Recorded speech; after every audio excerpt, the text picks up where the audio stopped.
No one expected the knock at midnight. The hospital corridors were quiet, the air heavy with disinfectant and fatigue, when the sound echoed down the hall. Dr. Adrian Cole was about to sign the final papers that would end his medical career. Years of heartbreak, one tragic mistake, and endless guilt had broken the man who once saved lives with steady hands. But before the pen touched paper, the door burst open. A woman stood there, drenched in rain, clutching a small, fragile girl to her chest. Her trembling voice cracked through the silence. "Please, help her. She can't breathe." Adrian froze. Something in her eyes, desperation mixed with recognition, made his heart stop. He didn't ask questions. Training took over. He lifted the child onto the examination table, his fingers shaking as he checked her pulse. Faint, weak, dying. "What's her name?" he asked. "Emma," the mother whispered, tears blurring her vision. As Adrian started emergency procedures, the girl's tiny hand brushed his wrist, and in that moment, a flicker of something deeper, familiar, rushed through him. He didn't know it yet, but the secret hidden behind that child's heartbeat would change everything he thought he knew about his past, his choices, and himself. Morning came slowly, painting the hospital windows in gray light. Dr. Adrian hadn't slept. He sat beside the little girl's bed, watching the heart monitor blink its fragile rhythm. Emma had survived the night, but barely. Her condition was rare, something he had only seen once before in his career. Across the room, the child's mother sat silently, her hands clasped together, whispering prayers no one could hear. When she finally spoke, her voice trembled. "You saved her." "I don't know how to thank you." Adrian nodded, trying to smile, but his chest felt heavy. There was something hauntingly familiar in her eyes, in the way she avoided his gaze, like she knew him. "We'll do everything we can," he said gently. "But her heart condition is severe. We'll need her medical history." The woman hesitated. There's not much on record," she murmured, tears threatening to spill. "She's only 6 and she's all I have." For a moment, silence hung between them, broken only by the steady beep of the monitor. Adrian's mind raced. He couldn't shake the feeling that fate had brought them together for a reason. When Emma stirred and whispered, "Mommy, he sounds like you said he would," both adults froze. The words hung in the air like a revelation. Neither was ready to face. The words echoed in Adrian's mind long after the child drifted back to sleep. "He sounds like you said he would." He couldn't focus, couldn't breathe properly. That sentence clung to him like a shadow. As he stepped into the quiet hallway, he found the mother waiting by the vending machine, her posture tense, her eyes red from crying. "You should rest," he said softly. She shook her head. "I can't. Not until I know she's safe." Her voice broke again, and Adrian felt something inside him twist. "You never told me your name," he said, trying to offer comfort. She hesitated, then whispered, "Anna." The name struck him like lightning. A name he hadn't spoken in 7 years. A name from a chapter of his life he thought was long buried. "Anna Rivers?" he asked, disbelief thick in his voice. Her eyes widened, confirming what he already knew. The years had changed her, but her face, the one he used to dream of, was unmistakable. The world seemed to blur around them, time folding in on itself. "You left," she whispered bitterly, "and you never looked back."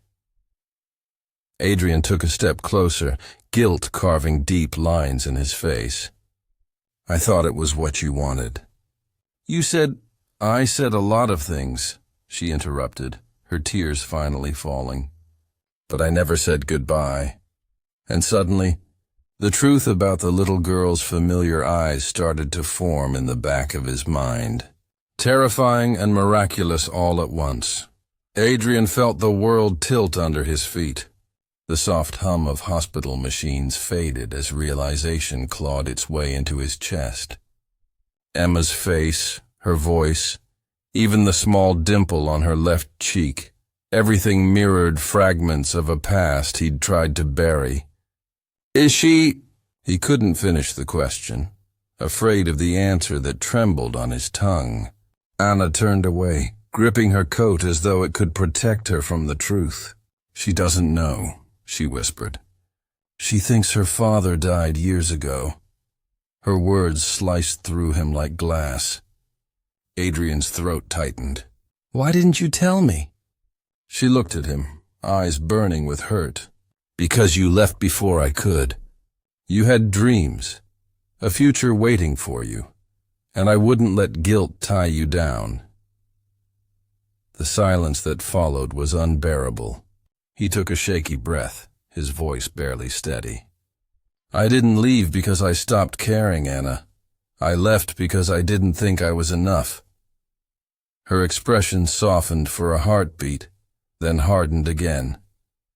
You were more than enough. You just never stayed long enough to believe it. Before Adrian could speak, alarms blared from Emma's room. Both turned at once, hearts pounding. The monitor showed erratic spikes. Without hesitation, Adrian ran inside. Emma, stay with me, he urged, his hands moving with precision and desperation. As he worked, a single thought consumed him. He had lost her once before.